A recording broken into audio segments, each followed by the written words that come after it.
मुळगाव लोकवस्ती कुशीक गावच्या सैमीक तळ्याकडेन एका खडपाचेर शिवलिंग कोरिल्ले आसा। तशेंच नंदी आनी हेर पाशाणी शिळा आसात। हे शिवलिंग आनी शिळा पांडवकालीन आसूं येता असो अदमास थळावे उक्तायतात। ह्या स्थळाकडेन गावचे लोक आता श्रद्धेन पळयतात। अंदू ह्या धार्मिक थळाचेर महाशिवरात्र मनोवपाची गांवकारांनी तयारी सुरू केल्या।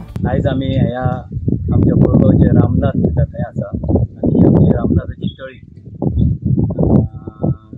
जवळ जवळ म्हाका दिसता कितलीशीच वर्सां पयलींच्यान हे एक आमच्या गांवचे श्रद्धास्थान।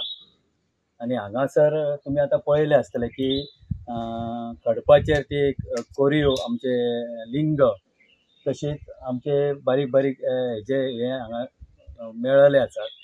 आनी काल 2 दिसांक आमी जे सगळ्या गांवच्या भुरग्यांनी येवन हांगासर सगळे क्लीन केले। हेज्या पयलीं हांगासर उत्सव जाताले पण कालांतरान ते बंद पडले आनी काल आमी सडनली आमच्या गांवचे सगळे भुरगे एकी कडेन येवन आयज सगळे हांगा हे क्लीन केल्ले आसा।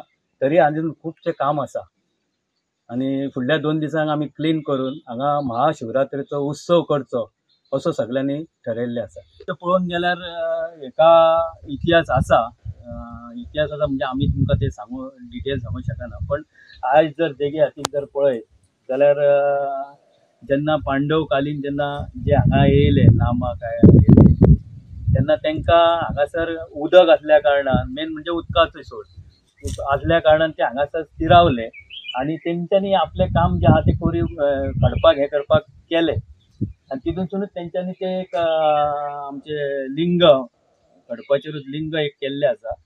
आनी म्हाका दिसता सफिशियंट तांकां जागो जावं ते खडप अशें ना मेळ्ळ्या कारणान ते फुडें लांबगांव वचोन तेंच्यांनी थंय हे केले आसतले। गोमंतक टीव्ही खातीर मुळगांवच्यान रिपोर्टर तुकाराम सावंत।